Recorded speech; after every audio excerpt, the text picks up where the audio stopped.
დღეს ორგანიზაცია English Book-მა საქართველოში ჩატარა ერთ-ერთი შესანიშნავი ტრენინგი, ჩამოიყვანა ერთ-ერთი ყველაზე კარგი ტრენერი ფილიპ Warwick-ი, რომელიც გვესაუბრა ტრადიციული მეთოდების შესახებ, მოყოლებული ტრადიციული მეთოდებიდან დამთავრებული თანამედროვე მეთოდებით, ასევე ვისაუბრეთ სხვადასხვა აქტივობებზე, რომლებსაც შემდეგ დავნერგავთ უკვე საკლასო მოთახებში. Let me tell you a little bit about me. My name's Phil. And I've been involved in language teaching for a long time, since 1988. I got involved in teaching because I like traveling. My wife is Czech, and she's a teacher, and I have two small daughters. One is 9 and one is 10. I spend 9 months a year working in a small private language school in Brno, and I work as a teacher and a director of teaching. I think it's impossible to tell people how to teach unless you teach yourself. And in between, I travel for Pearson and I do some teacher training. So that's me. I always like to start a lesson with a warmer, just get the students focused that it's English and get them tuned in. And to see how difficult, if I've never taught the students before, how difficult it's going to be. Whether I have smart, quick, fast students, or whether they're a little slow because it's Saturday morning and it could be a little tired. So we're going to do a little warm-up that I call the C and S game. It's a word association game. So if I say boy, you would say Trouble. Oh yes, that's a good one. Or you could say maybe compounds, cowboy, boyfriend, Maybe the opposite, boy, girl, I like trouble though. Maybe boy, son. Well actually, because it's called the C and S game, no words that start with C or S. So you couldn't say cowboy because it starts with a C. You couldn't say child because it starts with a C. No C, and you couldn't say son because it starts with an S. It's okay if you have an S in the word, you just can't start the word with an S. It's an English game, so you don't win anything. You only lose. And we'll have 3 teams, I think. Do you feel like being bananas or oranges? Oranges, okay. So you're the oranges. Bananas or pineapples? Pineapples. Okay, so you can be the pineapples. We are pineapples? No. You're bananas. They are pineapples. You're pineapples, you're bananas, you're oranges. Okay. So, pineapples have 4 lives. Oranges have 3 lives. Bananas have 3 lives. It's a 5-second game. I will say a word. Your team have 5 seconds to say a word connected to my word. If I hear 3 words, I will choose the word, one of them, and repeat it. Okay? If one of those words begins with C or S, you lose a life. If nobody says anything in 5 seconds, you lose a life. If you say a word and I accept it, I will repeat it, and you will say a word connected to that word. So for example, if I say green and you say garden, you wouldn't say purple. Purple gardens? No. Yeah? So you'd associate with the last word, not the first word. Any questions? Let's start and warm you up. Okay? Who wants to start? Should we get the pineapples to start? I think that would be good. Pineapples, you ready? Table. Chair. No. Oh.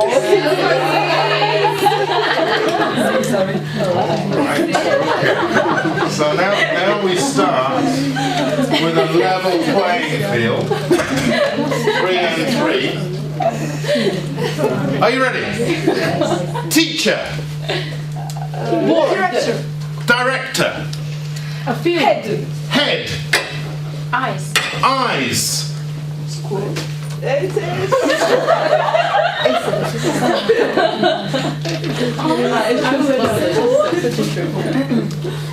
Are you ready? Yeah. Okay. Hot. Warm. Sun.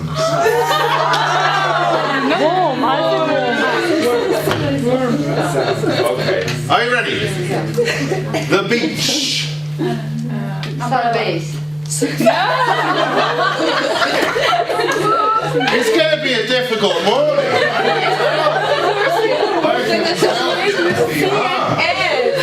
All right, are you ready?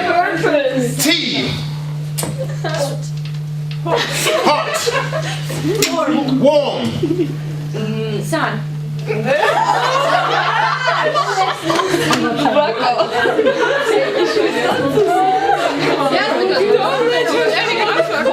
Oh dear, oh dear. Okay, let's concentrate. Let's concentrate. Are you ready? Yes. Okay. Drive. Driver. Fast. Car is good.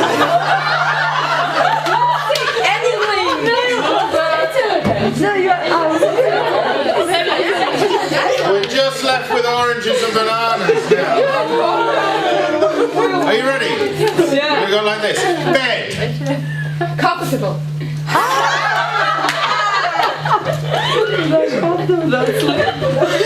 My goodness. Are you ready? Technology. Modern. TV. Remote. Man. Remote man. Program. New channel.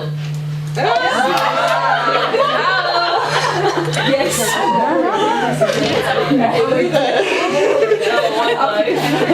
Okay, all right. Fantastic. Brilliant. Men. Wonderful. Music. Radio. Actor. Actress. Director. Theatre. Play. Sing. Now we have some winners. Okay. I don't like this. Actually, if you play it with your students, make sure that you prep a few words like dog, cat, and those sorts of things. Okay, so the general theme today is methodology, methods and approaches.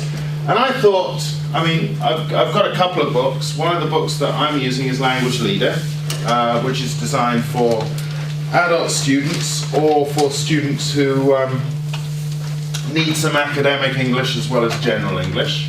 Very briefly, with your partner, think of 3 different ways to finish that sentence. A successful lesson is when, and think of 3 different ways.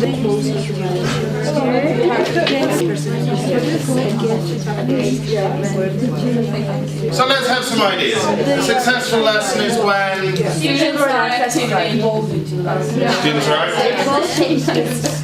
Motivated. Most of the students get the targets, so meet the targets. Most of the students meet the targets and objectives, yeah? When all members are involved. When you have good feedback, yeah? Students are satisfied. When all members are involved in the process. Where all members are involved in the process. We all know some classes we can go into and we're not feeling so great, but the class is so great, it gives us energy that we come out feeling really positive. Exactly. But there are also a few classes where perhaps all vice versa. absolutely, So I think it does depend, but I think you mentioned objectives. I think sometimes with a difficult class, just the fact that nobody killed each other is a bonus, I think a good teacher never stops learning, And I think, you know, even if we're using the same materials, we want to try it in a different way. Yeah? And again, you might try out an activity or a game like the one I just showed you, or you might try out a whole new approach just to see if it has some effect. I think it's important as teachers, we enjoy what we do. Yeah, that we get some satisfaction out of it. You all mentioned students, none of you mentioned teachers, but I think we teach because it's a vocation, because we love it. You know, obviously, feedback from the students is important, but it depends who you're teaching and what you're teaching. And I think it might be worth having a little bit of time having a look at how language teaching developed. Now, if we go back hundreds of years, maybe thousands of years, but certainly hundreds of years, what were the only two approaches to teaching language? Talk to your partner. What do you think the two traditional approaches were? I'll give you 30 seconds. Just have a little word. What do you think the two traditional ones were?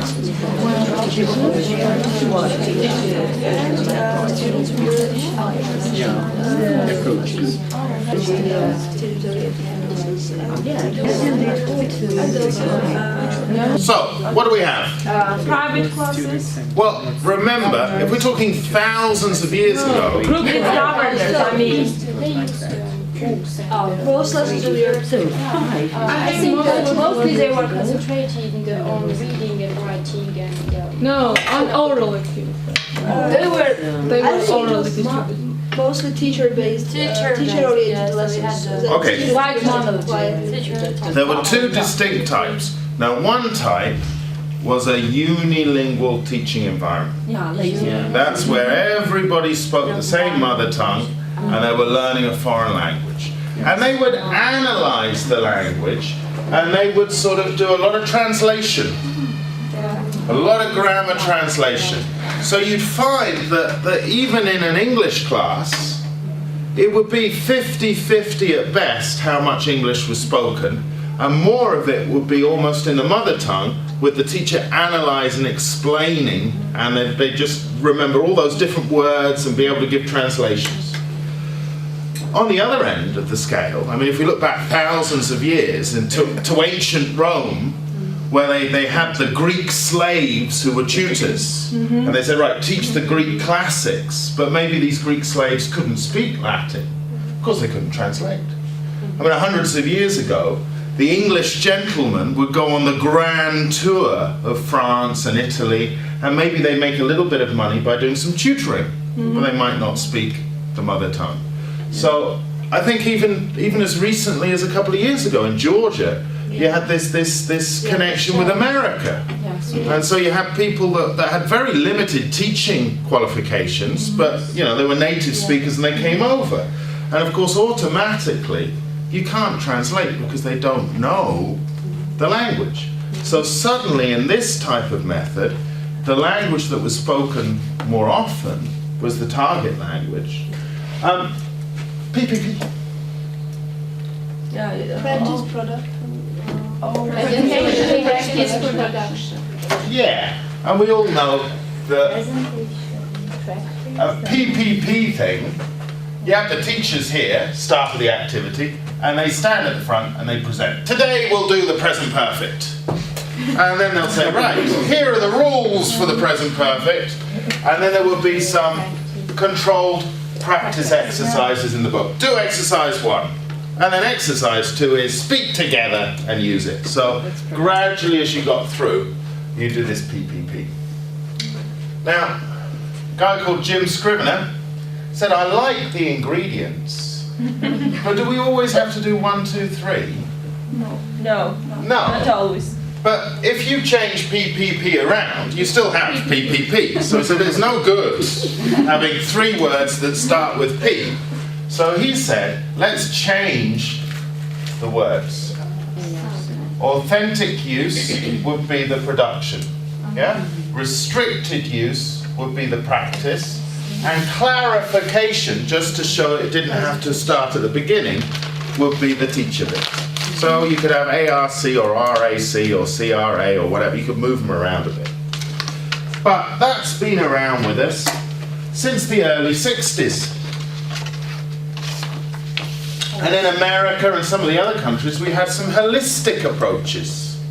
Some approaches that were more neurolingual, less about the language, less about how people learn. Do you know this one? The silent way?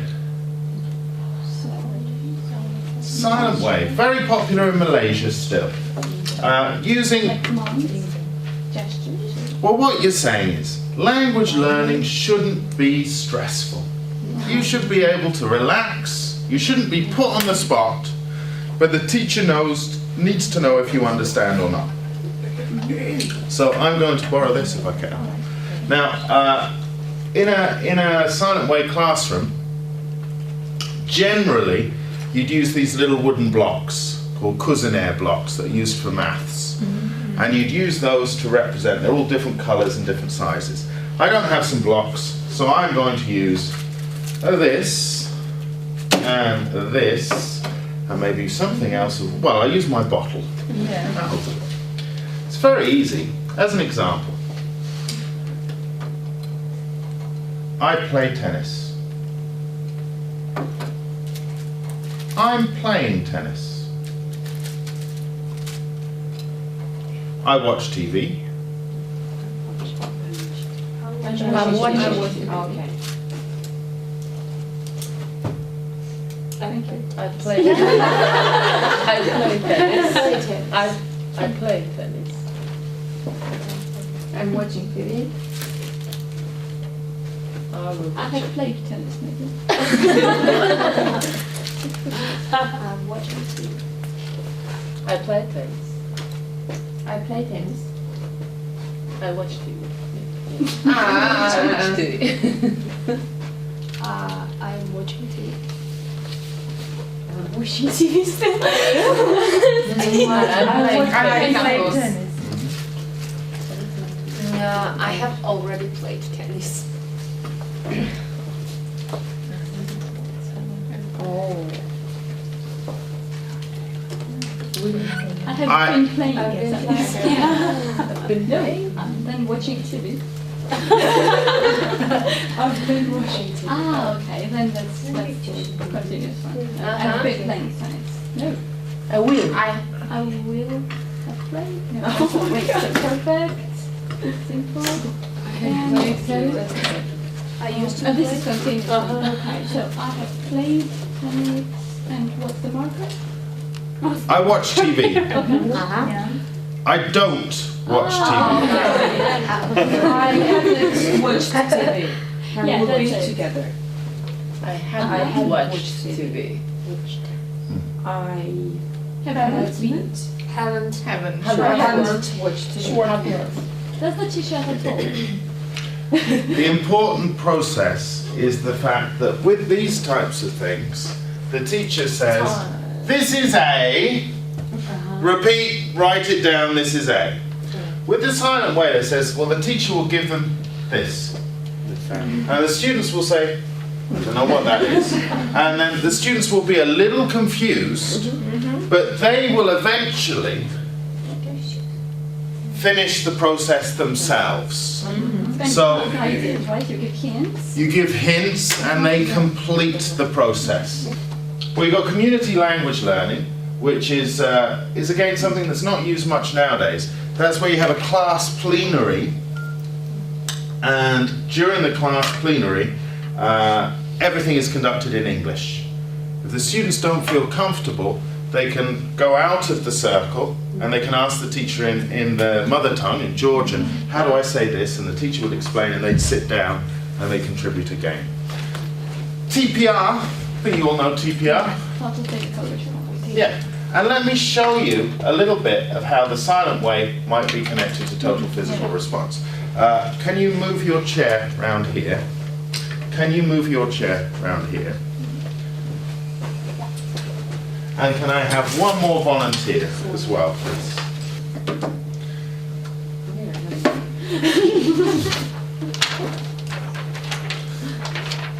We're going to pass an object around, okay? Write it down. Write it down. Write it down. Write it down. Write it down. Write it down. Write it down. Write it down. Write it down. Draw a picture. Write it down. Picture. Call me. Call me. Draw a picture. Write it down. Draw a picture, write it Draw a down. picture. Read it. Read it. Call me. Are you thirsty? Write it down. Draw a picture. Read it. Draw a picture.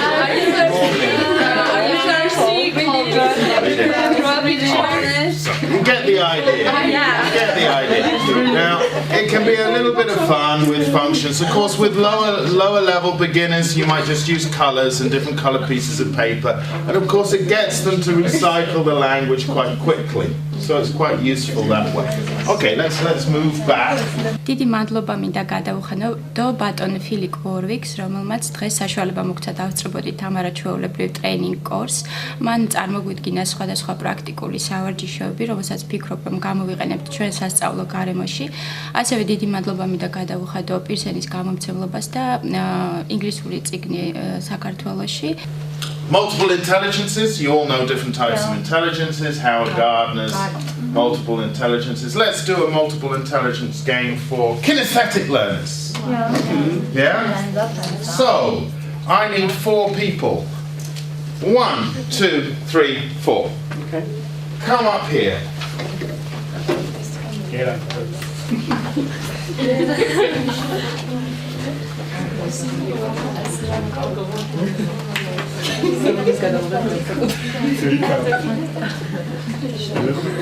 Right.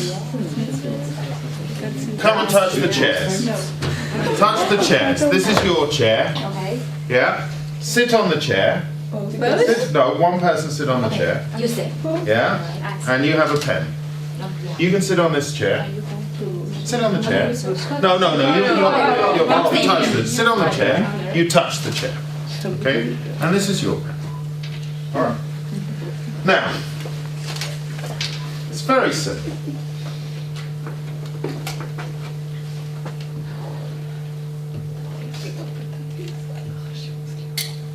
This is your space. This is your space. If you have the pen, you're going to be the one drawing. Okay? I'm going to tell you a story. Maybe I will say something like, Mary is crying, for example. Then I will say go. Go is the important word. When I say go, you run and you might draw what I've said. Yeah? It does it in your boxes. It doesn't matter how good the picture is, but you have to include. You couldn't just draw a go. You have to include the information. The important thing is you then have to go, and your partner stands up, and you sit down, and you change the page. And whoever does that first gets a point for their team. Okay? So we'll try it. This is your space. This is your space. I'm being safe. Okay, are you ready? Yeah. John is sitting under a tree reading a book. Go! Masterpiece.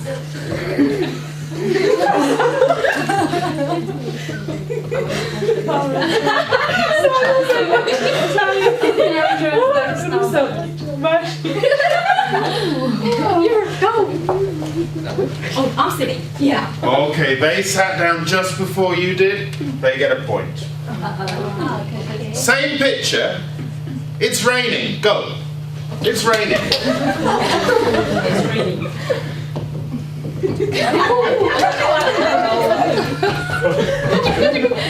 Ah, you seem too slow. You get a point too. Okay. All right, are you ready? John's You need to girlfriend. stand here. Yeah, you got to touch the chair. Touch the chair. John's girlfriend is short and fat with a big nose and long hair, and she's eating an ice cream. Go. Don't forget about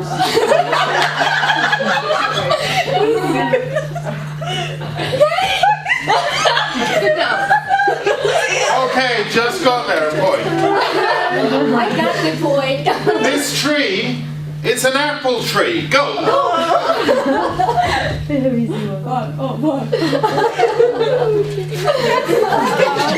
Okay, it's 2-all. The decider. Okay, so John's sister is climbing the tree to try to steal an apple. Go! She's climbing the tree.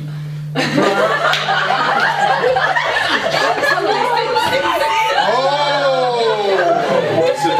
Okay, so maybe I have to ask some questions. Who's this? John. What's he doing? He's reading a book. Where is he? He's under the tree. He's under the tree. I think this one's better, isn't it? This is under the tree. Yeah. Okay, so who's this? John's under the tree. She's a small with long hair. What's that? What's the weather like? Rainy. It's Okay. So, thanks very much. Sit down. What about some of the other types of learning that are out there? Do you know these? Talk to your partner. Okay, this is obviously distance learning. Been around for ages. I'm sure you've all done courses where you had 1 week in the centre and then you had to do courses. E-learning? Electronic, via email or a Moodle-based personal learning platform. F-learning?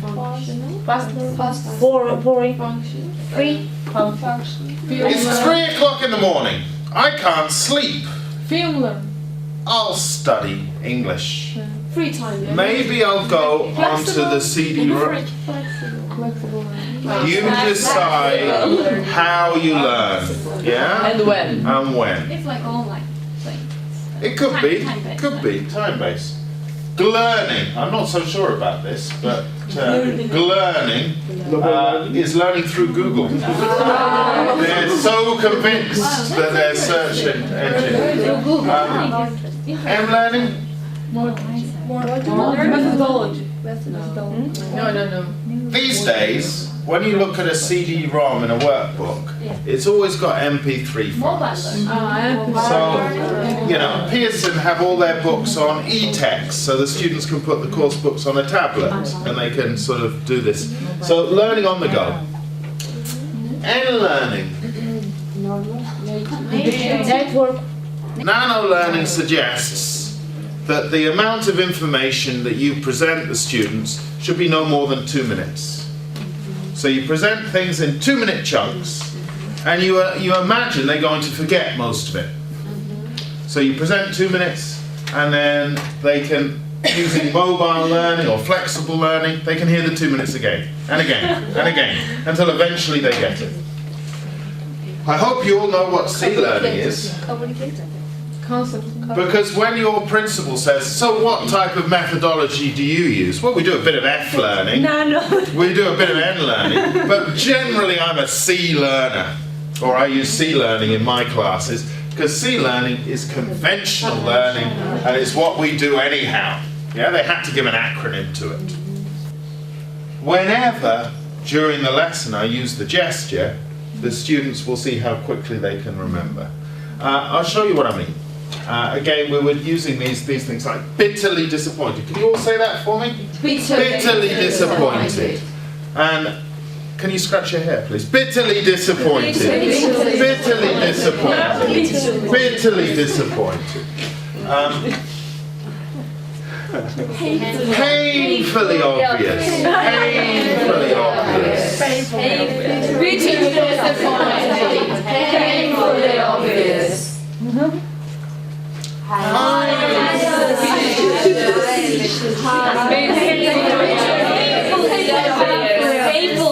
Painfully disappointed. Highly suspicious. Completely confused. Bitterly disappointed. Painfully obvious. Highly suspicious. Now, that's normally enough but I'm just going to test you. Fully occupied. Completely confused. Painfully obvious. Easily disappointed. Highly suspicious. Fully occupied.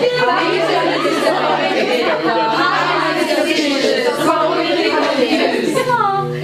Greatly confused. Easily disappointed. Highly suspicious. Completely confused. Okay, so once you've assigned it, you get on with your lesson, and then maybe after about 4 or 5 minutes, you just happen to do this. And some of the students remember. Or you happen to do this.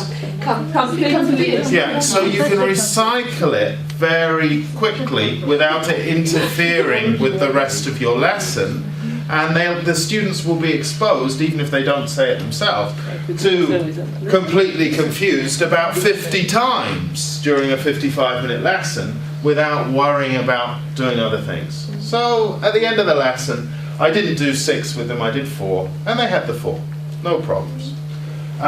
With lower levels, I might do a word race, yeah, to recycle in general. 10 things that are green, 8 things that melt, 6 things that make a lot of noise, etc., etc. 4 things that you grow out of. Or I might... Yogurt. These are things you can eat or drink. Marmalade. Yogurt. Eat or drink. Yogurt. I might just take the vowels away. Or I might decide to work on phonemes.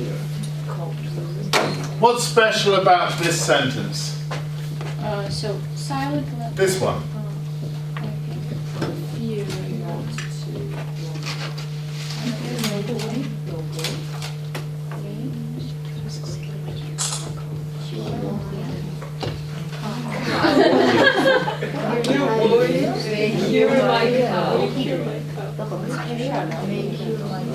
What's special about that?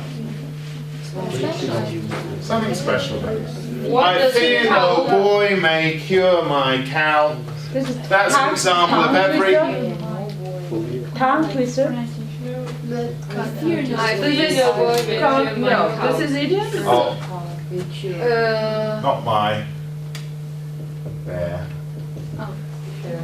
It has kind of a rhyme. I think Or just idiom. you're like how, so it is rhyme. There is rhyme in it. Pronunciation. It's pronunciation. So you've got, for example, where is it? These are monophthongs. These are an example of all the diphthongs. Yeah? So, and again, if I've concentrated a little bit on pronunciation,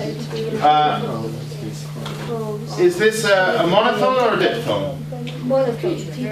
It's a monophthong.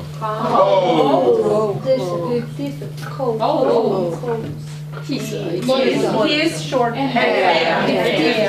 So I might get them to divide the two into different types of vowel sounds, or, you know, this is long, this is short, and then I'll say, okay, so which of these can you find the same sound? And it's not all of them, so they match the words with the sounds. Different words and similar songs. Exactly.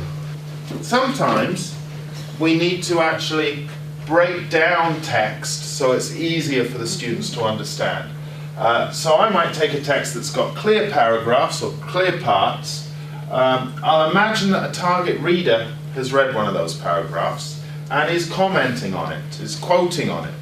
And I'll give the quotes to the students and see if they can find what parts of the text are being referred to. So here's a little bit of a text. It's not very big. It's about the market. Can you see it? Yes. Yeah. Market is like market. So I find if I've got a limited amount of time, sometimes with the book, there's a huge reading text. And if I want to do the reading text in the class, it takes too long. And if I ask the students to read it for homework, some do, some don't. Normally the ones that really need to don't do it. So I find it's better to work with shorter parts and then I can concentrate on reading skills in a shorter stage of the lesson, and we can still be doing something on reading rather than trying to understand the whole text. So maybe I just work with a paragraph, like this, rather than the whole text. And I'll say, look, I've got 4 quotes. Can you find the bit in the text that refers to the quote? Yeah, so that refers to that bit. Okay, so again, I'm simplifying the text, but I'm still getting to them to look for reference in the text. So they're beginning to confirm, they're beginning to predict, they're beginning to sample, they're beginning to do all of the things that I mentioned on the previous slide. Now, this will be designed for students who aren't very good at doing this. Yeah? It's quite easy, isn't it? Yes. Now, I can still do the same thing, but with more advanced students to test how well they're doing. This time, I've taken 2 paragraphs. And I've got more, I've got 5 quotes. Can you find which part, which paragraph, and it's a little harder this time because it's designed for higher levels, although it's the same text. Can you find the bits that these refer to? Very quickly work with your partners. First of all, you need to decide, is it talking about this paragraph or this paragraph?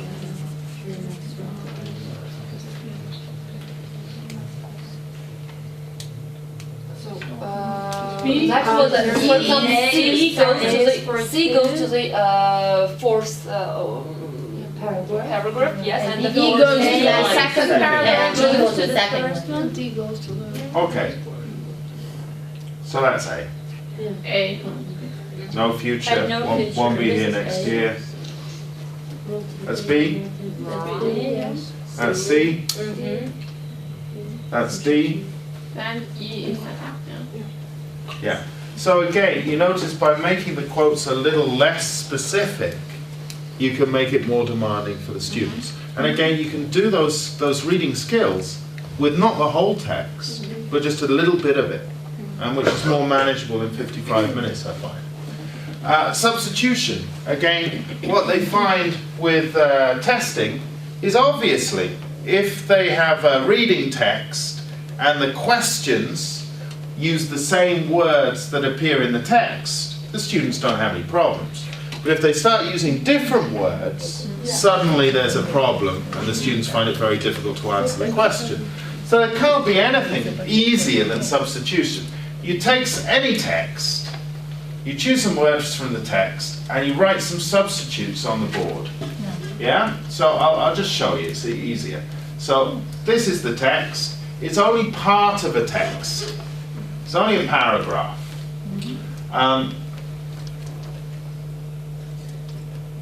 Here are some words. I'm only going to give you a minute. See if you can find words. I mean, obviously half an hour is 30 minutes. Yeah? Can you find the others very quickly? Okay, easier. Easier is more convenient. more convenient. Yeah. Choice? Choice option. Variety. Variety is In my opinion, for me personally. Alternative. Variety. Variety. sufficient? Enough. All right. Stores, markets. Supermarkets, for example. So something like substitution is the easiest thing in the world. You can give this group paragraph 1. They have to think of 5 different words or phrases that can replace. This group has paragraph 2. Once they've got the words, you just get them to swap the words. Can you find? And again, it gets them looking at that type of text and analysing it. And you don't have to work with the whole text. So it makes it more manageable. And again, I think prediction activities are quite useful because sometimes the students don't understand 100% of the words. They have to make guesses. This comes from Language Leader.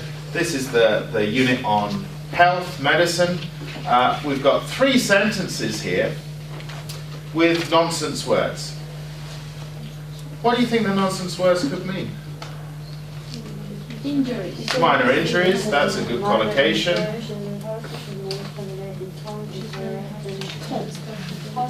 Hospital would work, wouldn't it?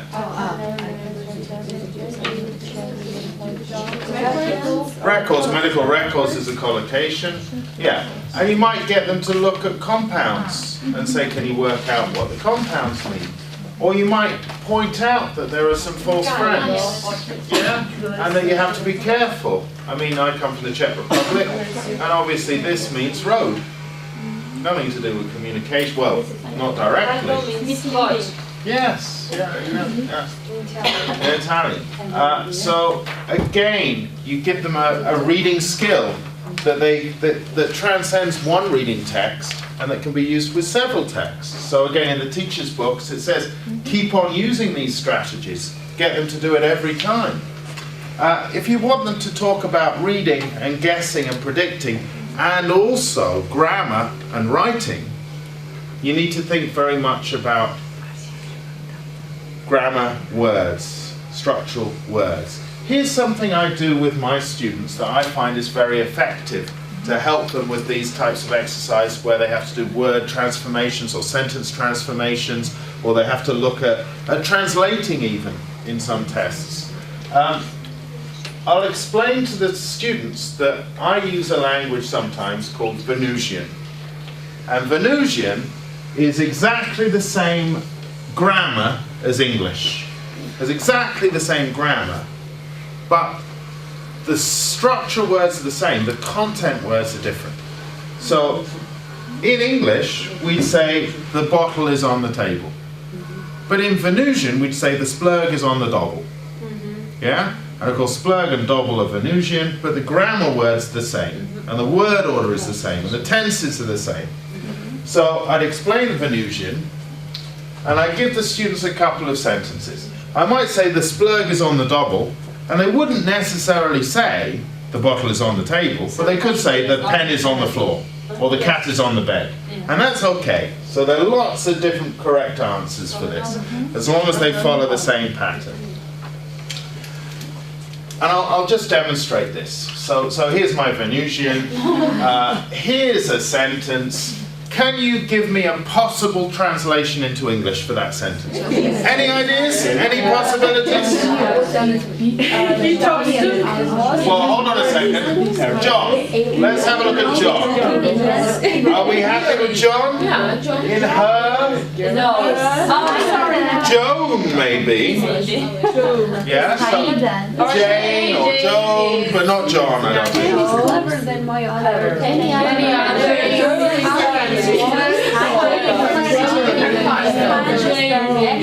Okay, great. The important thing is, you're going to have a comparative form. Maybe it's not, maybe it's this sentence. Maybe it's this sentence. Maybe it's this sentence. It doesn't matter what sentence it is, as long as they're using a comparative form, okay? Now, let's imagine they've used the first sentence. For example, you then give them a second sentence. And you say, if this was your first sentence, can you write the first sentence again, but this time use this structure? Okay.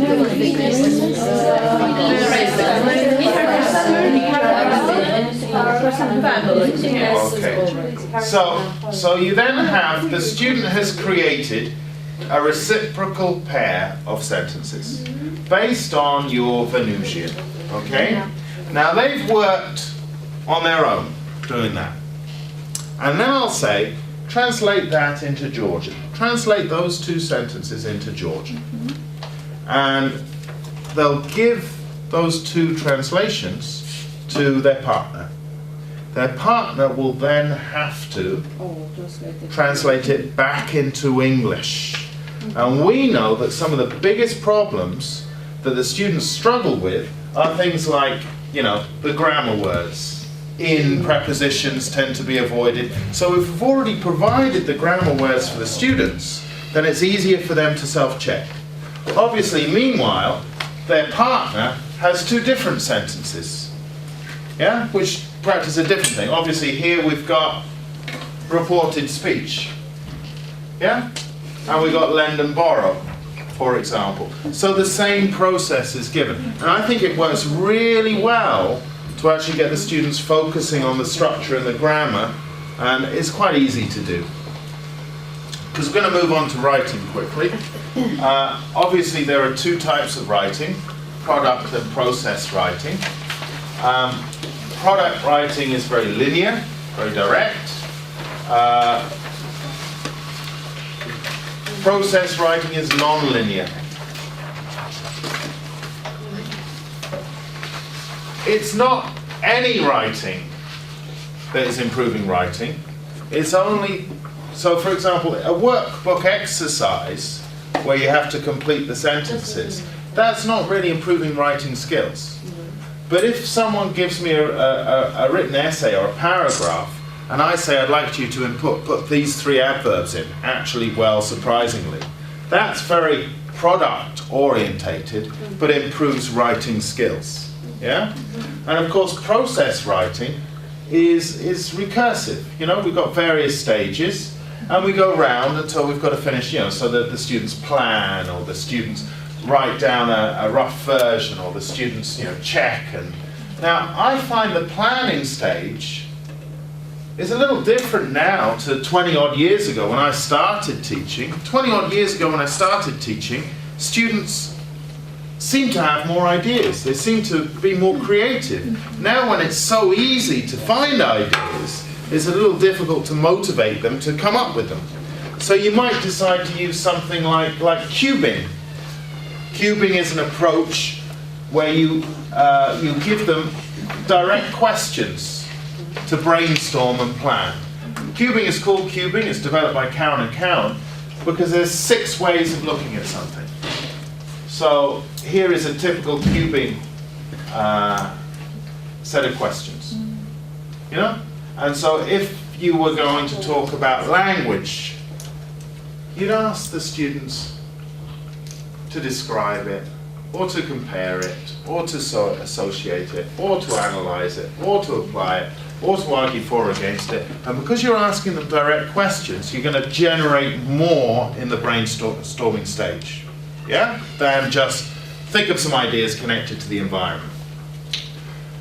My problem with writing,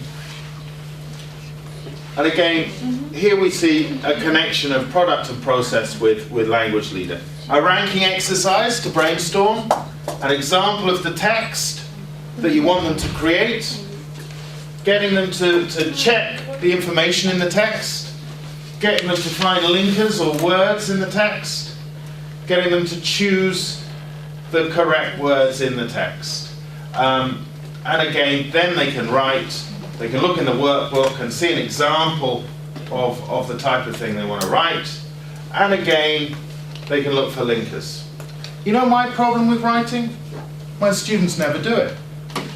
I say, I'd like you to write this essay for homework. Or, you know, I teach motivated adult students. I teach a lot of teachers. There's one guy, Peter, I'm very happy, he's like you. He's one of the few male teachers that comes to my classes. And Peter said to me, you know, Phil, I could really use some writing practice. I said, Peter, no problems. Here's some writing assignments. I gave them to him in September. Here's 3. Choose which ones you want to do. October, I said, Peter, how's the writing going? You know, I hadn't received any. He said, oh, I'm sorry, Phil. I'm very busy at the moment. I asked him in November, you know, you said write it. Oh, yeah, I know. I haven't asked him since, but I haven't received anything. So, I think it's important that we get something from the students. And I do something I call fast writing. And I'm going to do it with you now. So, fast writing, because I need to generate some writing in my class. And I can't just say to them in a lesson, write an essay, I'm going to drink coffee, because I feel a bit bad about that. So I only want it to take about 15 minutes of the class time maximum. So I'll write some words on the board. Now, maybe I'll write some articles, because students have problems with articles. Or I'll write some prepositions, because again, students tend to avoid prepositions because they're not sure how to use them. I'll write some linkers on the board, maybe some conjunctions, those sorts of things. My students never write enough adverbs. So I'll write a couple of adverbs in there as well, maybe. Some modals, because they don't use those as well. Okay, so I've got some words on the board. Give me a different topic. I'm always very particular about. Well, sport. I'll take sport. Sport. Right. So let's say you've been doing a lesson on sport. It's about 30 minutes. It's the second lesson. You got 25 minutes left, or even for 40 minutes. You got 15 minutes left. So all right, you write these on there. You say, okay, you're going to work in groups, in pairs, or in groups of 3, and we're going to have a little competition. You're going to think of a sport, any sport you like, and I'm going to get you to try and win some points. You're going to try and score more points than anyone else in the class. Now it's very easy. Every time you use one of these words correctly, you score a point. Anytime you use one of these words incorrectly, you lose a point. Should you not use any of these, your score will be 0. Yeah? Now, what I want you to do first, and it's very important you do this first stage, is I want you to just practice speaking, not writing, but speaking with your partner, and see how many points you can score together. I'm going to give you a limited amount of time to write on your own, individually, and I'm going to show you the pass rate. The pass rate is 5. If you fail to use 5 of these words correctly, you failed the writing. My question is, did you pass? Yes. Yeah. How long were you writing? How long did I give you to write? 5. No, No. 3 minutes. 3 minutes. No. 3 minutes. Less than a minute? Less than 2 minutes? Less than 2 minutes. Now, obviously, I would give the students longer, and I give the students longer to prepare. And of course, I do an awful lot of peer-to-peer correction, so that the students would look. They can't see their own errors, but they can see the other students' errors, yeah, and they can spot those. So automatically, by doing a little bit of fast writing, I can generate some student writing in a class, and I can do some writing work in the class in a realistic amount of time. So I often do those types of things. I'm going to finish with one speaking activity, because we've only got about very little time left. So one of the speaking activities that I think is quite important is if you're dealing with a unilingual class, then any type of speaking is going to be a little bit artificial, because why aren't they speaking Georgian together? So I might get them to have a prompt. It's easier to give them something than nothing. So I'm going to give them 10 verbs.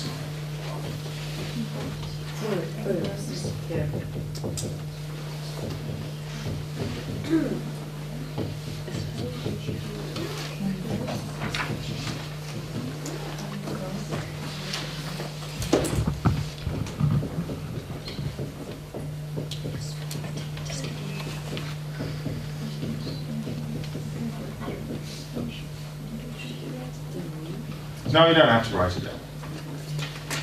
Yes. Okay. So, I want you to think with your partner about a story. Using this word? A story. So you're using these, it's an anecdote. So what type of tense are you going to use? Past, obviously. Past. Yeah. Now, you have to use these verbs in this order. Okay? In this order. You can use other verbs, no problems. But in this order, you have to use those verbs. Individually? No, it's a speaking activity. It's a speaking activity. Writing point, yeah? Sorry? If necessary, can be done as a writing point. Nice idea.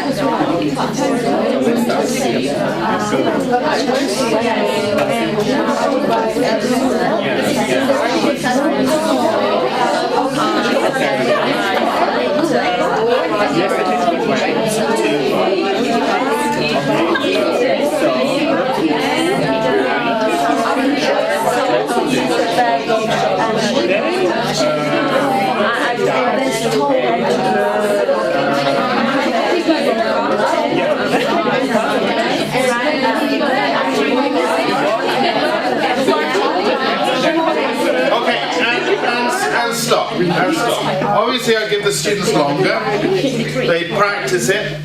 Then I get the students to work in lines or circles, yeah? Because I want to recycle quite quickly. And I get one student to tell the story to the other student.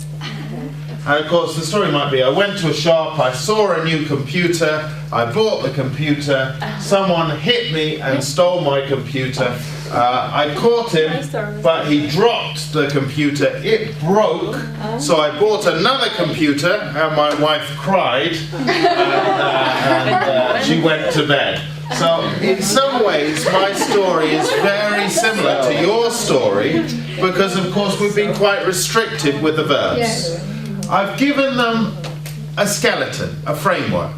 Okay. Yes. They've talked in pairs. And then I say, actually, let's try and use some basic adverbs. Actually, surprisingly, luckily. And I'd write some words on the board. Next time, try and include some of these. Maybe some discourse markers. First, one day, then, after that. Finally. Yes? Finally. Yeah? Then I might say to the students, right, we don't have a conversation with one person speaking and the other just listening. Interrupt. I went shopping. When did you go shopping? Where did you go shopping? So I get the second one. And so I'm building up a speaking activity from a simple framework. And I keep on adding to it. And of course, we know with task-based learning, if you give them good feedback and you get them to repeat the task or a similar task using the feedback, they always say more fluently in less time, so they can see the progress very quickly too. So that's something I use quite often for speaking. So we've done a little bit of methodology today. We've looked a little bit at reading, we looked a little bit at writing, we looked a lot at lexis, we looked a little bit at speaking. Hopefully you got some ideas that you put into class. Yes. Yeah? Yeah. Thanks for inviting me to come. Good. All right. So have lunch, go home, enjoy the rest of the weekend. ნიუტონის თავისუფალ სკოლაში ტარდება ტრენინგები ინგლისურ ენაში, რომლის ორგანიზატორია ინგლისური წიგნი საქართველოში. დიდ მადლობას მოვახსენებ დღევანდელ ტრენინგის მონაწილეებს და ვფიქრობ, რომ ესეთი ტრენინგები აუცილებელია ნებისმიერი სკოლისთვის. დიდი მადლობა ამისთვის.